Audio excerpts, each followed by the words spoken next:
Barrister रज़ा हयात साहब, मैं आपकी तरफ आता हूँ। सवाल जो मैंने साबिक़ गवर्नर सिंध से किया, आपसे वही सवाल है कि ये पीटीआई में इंटरनल स्ट्राइफ सामने आ रही है। साबिक़ गवर्नर सिंध ज़ुबैर साहब फरमा रहे हैं कि पीटीआई के साथ जो कुछ हुआ है ये एक नेचुरल फिनोमिनन है कि उनमें स्प्लिंटर ग्रुप्स भी बन सकते हैं, उनमें कन्फ्यूजन भी हो सकती है, उनके लोग भी जेलों में हैं। आप बड़े अरसे से एज अ स्टूडेंट भी पॉलिटिक्स को देखते रहे, फिर आप ख़ुद माशाल्लाह पॉलिटिशियन, पहले भी काबीना में रहे, अभी भी काबीना में हैं। आप कैसे ये पीटीआई के फिनोमिनन को देख रहे हैं? देखिए, मुझे वो इनका इंटरनल मामला है, ये आपस में जो करते हैं या जा इनका, मेरे ख्याल में जो इनका वो जो झूठ वाला चूरन था वो बिक गया जो बिकना था। अच्छा। अब जब लोगों को सच नजर आना शुरू हुआ है तो वो लोग टूट फूट का शिकार है। मुझे तो इसके अलावा और कोई समझ नहीं आती। नहीं, टूट फूट का शिकार अपनी जगह पे हैं, लेकिन खान साहब जब ये कहते हैं कि मैं तहरीक चला रहा हूँ, जब टूट फूट हो रही है तो गवर्नमेंट वरिड है या नहीं है आने वाली किसी तहरीक से?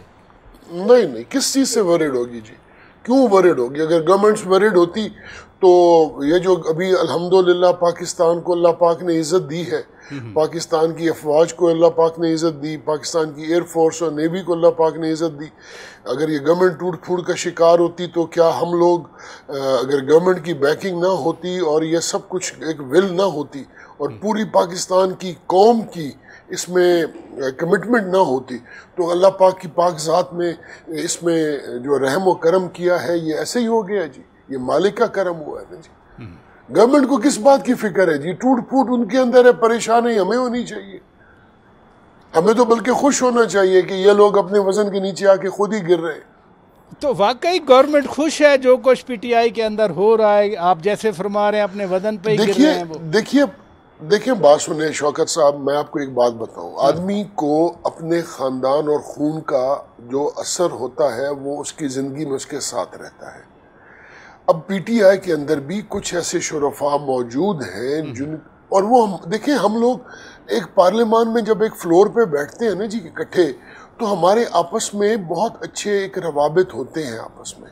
हम लोग एक ही फैमिली के लोग होते हैं, हमारे दोस्त अहबाब होते हैं। अब जो लोग अपनी कन्विक्शंस, अपनी ही कमिटमेंट्स, अपनी ही मजबूरियों से खड़े हैं, वो ज़रूर खड़े हैं, मैं उनको क्रेडिट देता हूँ कि जो लोग भी खड़े हैं। लेकिन अब उनको अगर नज़र आया कि जो वक्त और हालात में जो उनको बताया जा रहा था वो सारा झूठ है, तो ये इनको अब मतलब है समझ तो इन सबको आ गई होगी कि जो पीटीआई में खड़े हैं कि हम फंस बुरी तरह गए, कि अब बाहर निकलते हैं जो रास्ता कोई नहीं, अंदर रहते हैं तो मौत है। ये हालात है। ये जिन लोगों ने अभी कोई थोड़ी बहुत अगर जिनके साथ जो मार भी खाई है ना, इनमें से किसी को तसल्ली नहीं है कि कल इनके साथ क्या होना है।